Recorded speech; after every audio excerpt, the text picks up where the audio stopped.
Hey everybody, how's it going? I thought I'd do a video on some terrain ideas for Zone Mortalis. Zone Mortalis slash Blood in the Void. I'm just going to call it Zone Mortalis in this video and in other videos. I'll probably switch in between the two a little bit, but terrain for one can work for the other. No problem, especially if you're making space terrain or space corridor terrain for Blood in the Void. It can translate over very easily to Zone Mortalis. Basically the same concept of gameplay, which is deadly close quarters battles and labyrinths and vaults of the 41st millennium. A bit more universal than just having Starship, Blood in the Void type stuff. But anyway, I wanted to go over some terrain idea and concepts, not so much on how-tos, but more of showing you different things that I personally think can work well for utilizing in Zone Mortalis terrain building. And not just for the Imperium either, but I'll go over some stuff. I'm going to try and go over it just in a brief manner for all of the races in 40k. Or codices, whatever you want to call it, all different armies, whatever. You get the idea. Now firstly, you can utilize either as inspiration or just figure it out, or pick up, actually buy a piece of Forge Rules terrain. Now this is Imperial themed, but this is Realm of Battle, Zone Mortalis, the entire set. You can also get it just a tile, or just one tile of whatever one you wanted of these four. Real quick, I wanted to clarify something I said in the other video where I talked about Battle Zone Mortalis set for terrain. I said two of these Battle Zone Mortalis sets, which make a 2 foot by 2 foot square, will make you a 4 foot by 4 foot table. And I didn't specify what I meant by that, so there's been some confusion. I didn't mean you'll get a 4 by 4 table all in corridor. You won't. It's only going to be half the table.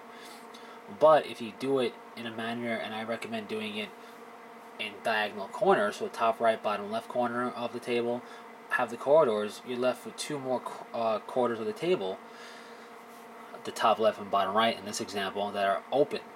And then you can fill it in with your own terrain to make like rooms. You can make an armory room, a storage type of room, a med bay, whatever you want it to be. That way you don't have one half of the table corridor or one half of the table open. So you still be fighting in a lot of these corridors, and then have the option of going to a room that facilities would have. A lot of facilities aren't just a series of hallways. In fact, all facilities are not just a series of hallways. They lead to rooms. And fighting would be going on in those rooms. So you can have, as long as you have access to the rooms from each quarter, so that way one side who deploys on one quarter or one half of the board doesn't just own the room because the other side can't get to it easily enough. You make it so it's got fair access for both sides, and you can put objectives in those rooms, and it'll force confrontation and fighting to go on in the corridors around the rooms and the rooms as well. So that's what I was trying to get at, but I did not communicate that at all. So that's what I was referring to. So if you don't want to get this, utilize these pieces as examples. I think they do a good job of spacing. I don't think what you're looking at here is too narrow where it impedes movement or playing the game. And it's not too open where you lose that feel of close quarters combat. I think it's very much a nice happy medium. Because you don't want the hallways to be too narrow and tight where you can't really do anything except move forward or backwards. And you don't want it to be too open where it's really no different from playing in a standard 40k game. Another thing is the walls. You don't want the walls to be too tall where it's hard to see and maneuver your guys just for playing the game.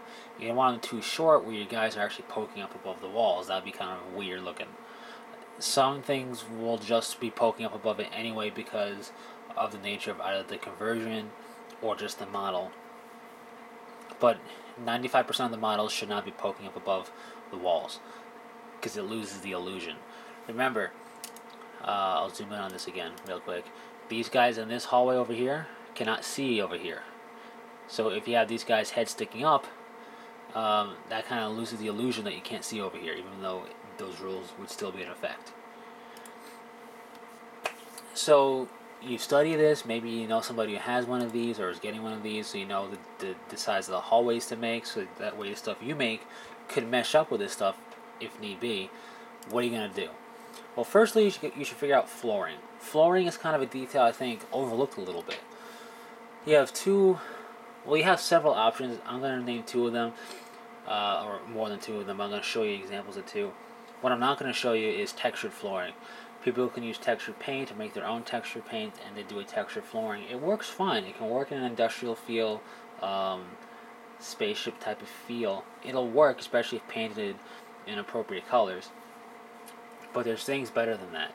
You can get textured plastic art, which is what we're looking at here. This is roofing tile. This is roofing tile of different size, paving stone. You have more roofing, space planking, brick. You get the idea. I have stuff for deck plating. You can use this as flooring because you can buy a few sheets, and these sheets are pretty decently sized. You get let's say 5 or so of these sheets. You can cover the floor pretty much really well. All you have to do, because it's textured, is you have to cut out where the actual walls would be. So that's why I suggest making it modular. The 1 foot by 1 foot squares that Forge will have, I think, is a good basis to go off of. Make your own 1 foot by 1 foot squares. Make them modular so you can fit up pretty well. But with that, you just have to cut out where the walls would be. That way they sit flush down, flush on the board, and don't look like they're sitting on top of your textured plastic card.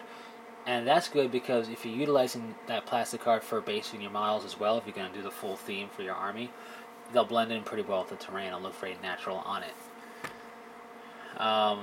Or you can go with modular movement trays, either from Games Workshop or other companies. They tend to have this grid pattern on them. You wouldn't put the wall or the barrier around here, but those barriers can still be utilized to accent your terrain pieces, perhaps. And this will give you a very nice feel. You can paint it up as stone, metallic a little bit, rusted, whatever it is. It'll give you a good feel for your corridor's floors. With that, you want to look at, if I can find it, I have pictures somewhere. Bases. A lot of these bases, the non-textured ones, work great for adding as accents to your terrain or helping you make certain terrain.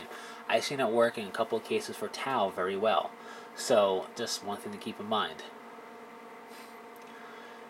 Alright, it's no it's no secret that it's Imperial-centric when it comes to terrain. Imperial Bastions, Imperial Sector here, their Sky Shield, landing pad, and other things as well, including the battlefield accessories. That's no lie, and that's no secret. However, these still work great for making your own Zone Mortalis terrain.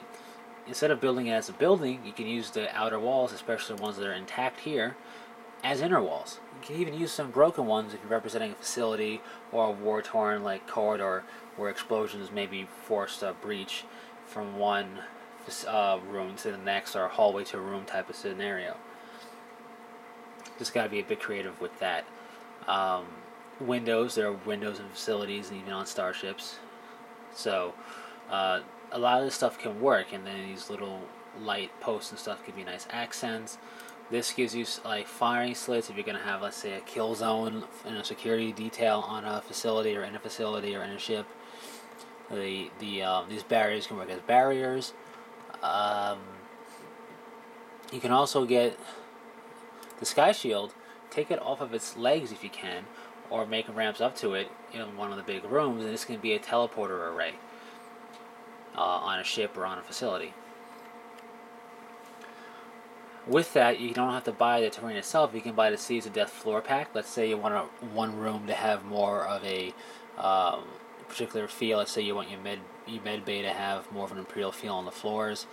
You have this going on here, or your armory or whatever. You have little lights you can add to the walls to feel like wall lighting, lighter for whatever reason. Just little accent pieces. Same thing with the Bastion upgrade pack.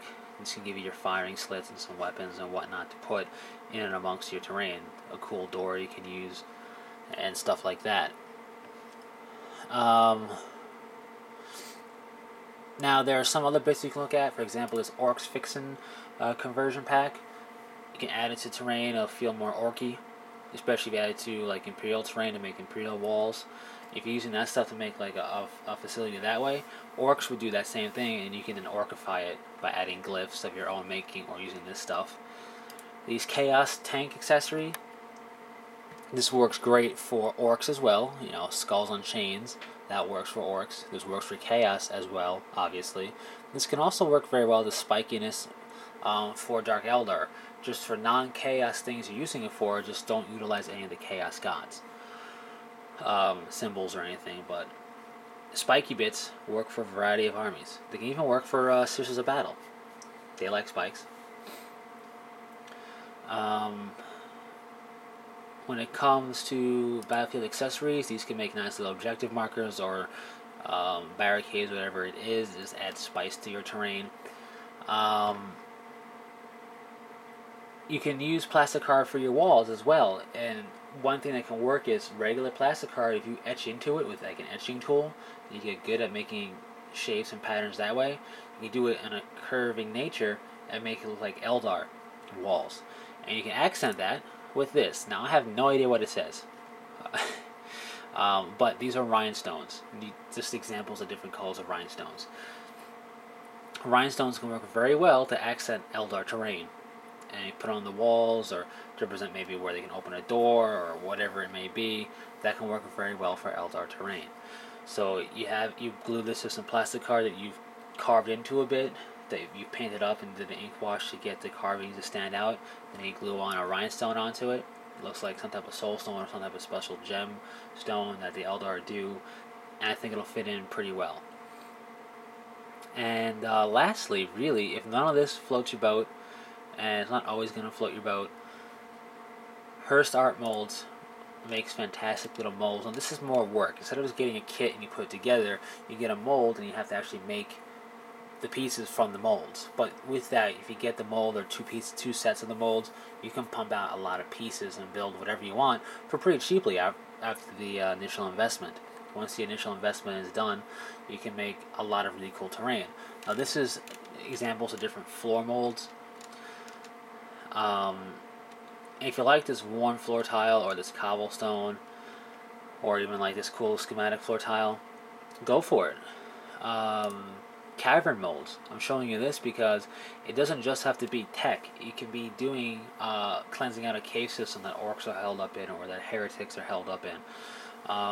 Or if you add cavern molds pieces to like Imperial sector pieces and some orc glyphs, you can have like an orc rock on your hands or an orc spaceship a bit on your hands.